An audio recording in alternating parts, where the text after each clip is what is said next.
Breaking tonight, huge developments in two major events unfolding right now around the world. In the Middle East, new video coming in as Israel, America's closest ally and one of the most dangerous parts of the world, launches a full-scale military operation against Islamic terrorists in the Gaza Strip.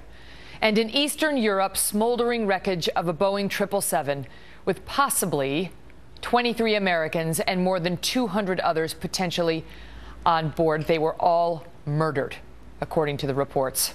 Welcome to the Kelly File, everyone. I'm Megyn Kelly on a dark evening. We start with the question of who may have possibly killed those Americans and what we are going to do about it. We have had a lot of news breaking in just the last hour, and we're going to get to all of it. Here's what we now know about this passenger jet shot down over Ukraine. Around 1 p.m. local time, Malaysian Airlines Flight 17 departed Amsterdam en route to Kuala Lumpur, Malaysia. But at over 30,000 feet, while flying over eastern Ukraine, the plane dropped off of radar and crashed. Keep your eyes on the horizon of this amateur video over toward the left. The explosion right there is reportedly the impact of the plane. A massive plume of black smoke rises from the crash site. Eyewitnesses say the debris field stretches for nearly 10 miles. The scene there was horrific. Human bodies littering the burning wreckage. Tonight, senior U.S. intel sources have now confirmed that a missile took down this plane and that this weapon may have launched is called a Buk, a surface-to-air missile launcher, although that's still under investigation, specifically what it was. The Buk was developed in the 1970s Soviet Union. What we don't know is who fired it, although there are many suspicions. Back at home, President Obama was on the road, delivering a speech in Delaware calling for more spending on transportation. And in the middle of that, he paused to say this. The world is watching reports of a downed passenger jet near the Russia-Ukraine border. And it looks like it may be a terrible tragedy. Right now, we're working to determine whether there were American citizens on board. The president spent the next half hour talking about the need for more infrastructure projects and then hopped on Air Force One for a quick trip to New York City. He arrived just hours ago to attend two campaign fundraising events that are closed to the media. And we are now waiting for his departure and may still get some additional comments tonight, although none are scheduled. Even before he arrived, some media outlets were asking why he is out fundraising when up to 24 Americans, and who knows how many more. We just don't have the numbers, but the reports were it could be 23 Americans on the manifest of this plane who were killed in a terror attack less than 12 hours ago. Chief White House correspondent Ed Henry is live for us tonight at the White House. Ed?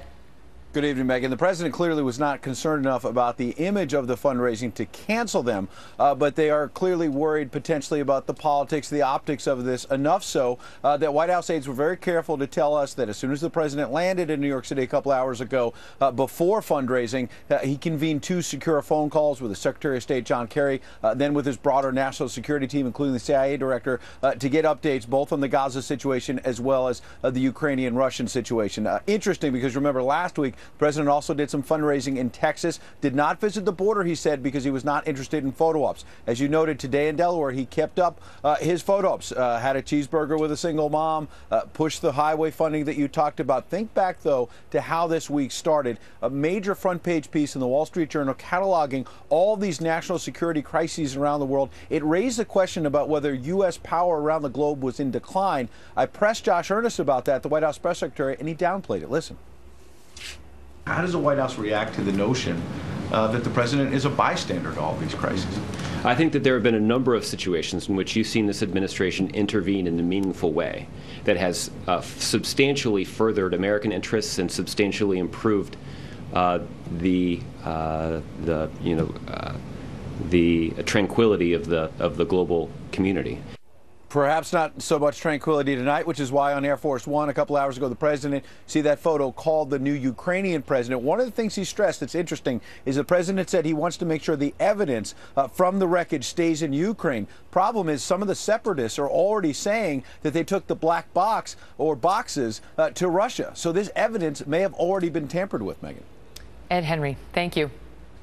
Well, less than 3 hours ago, the State Department announced that Secretary Kerry has canceled his speaking event to a Jewish group tonight so he can engage in, quote, internal meetings and discussions with his counterparts around the world. So far, no changes announced for the president's schedule.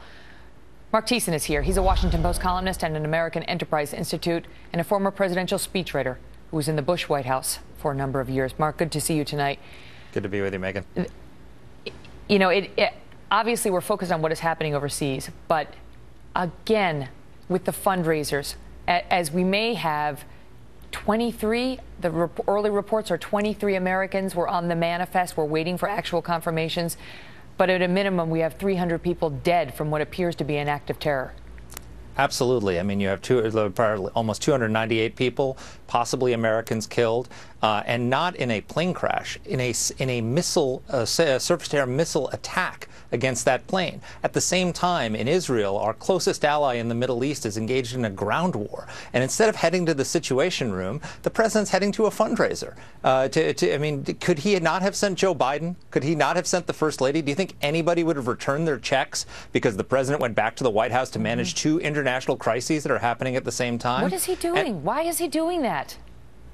I honestly don't know. I mean, and Ed pointed out just last week he was in Texas and went to a fundraiser instead of the border, and he's got a pattern of doing this. The day after the Benghazi attack, he was in Las Vegas for a fundraiser. The day after Putin initially invaded Ukraine and took over Crimea, he went to a fundraiser and said it's happy hour for the Democratic Party. When Iraq was falling and the day Mosul fell to ISIS, he went to Laguna Beach for a fundraiser and then went for a vacation in Palm Springs. So I just don't understand what this president is thinking. I mean, is it that he doesn't want to alarm people? He doesn't want to say the world is ending, so he wants to keep his tone measured, and he wants his day not to look disrupted. So, you know, we all do the same.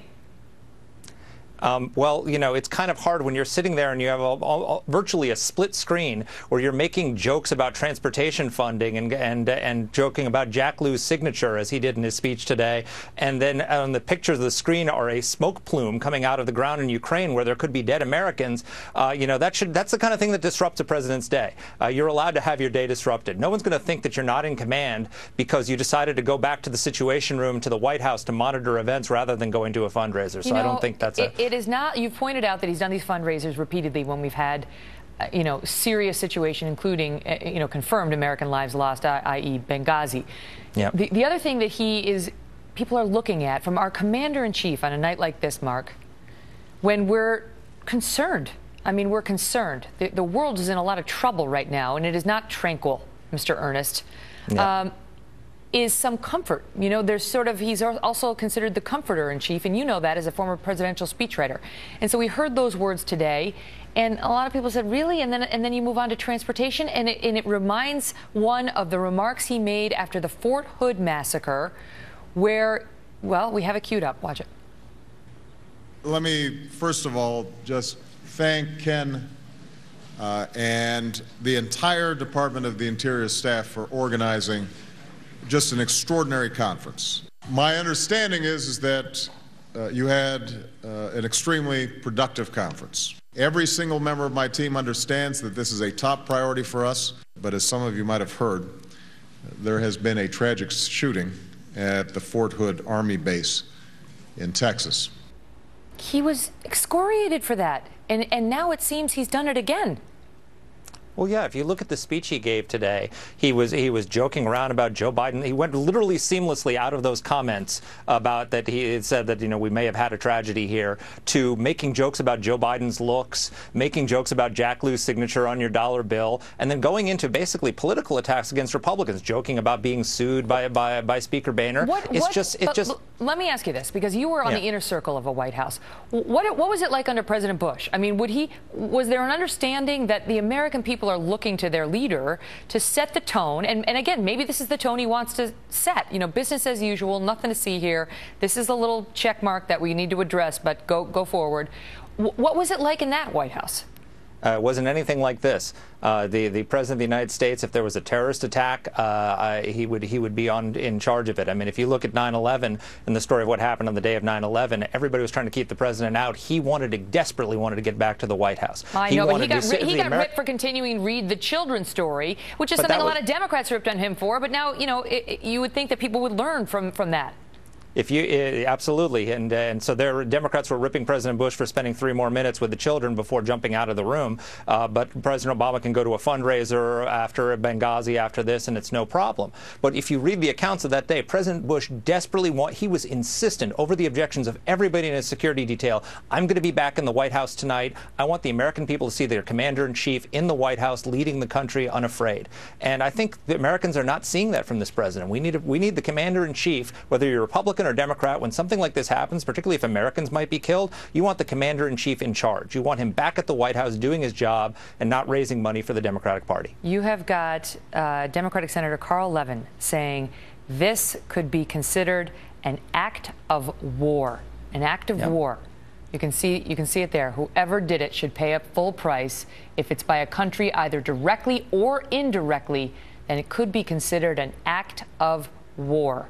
And if it's an act of war with dead Americans, then there's a real problem for not just those who are on board that aircraft and their families tonight, but the people of the United States. Mark, thank you.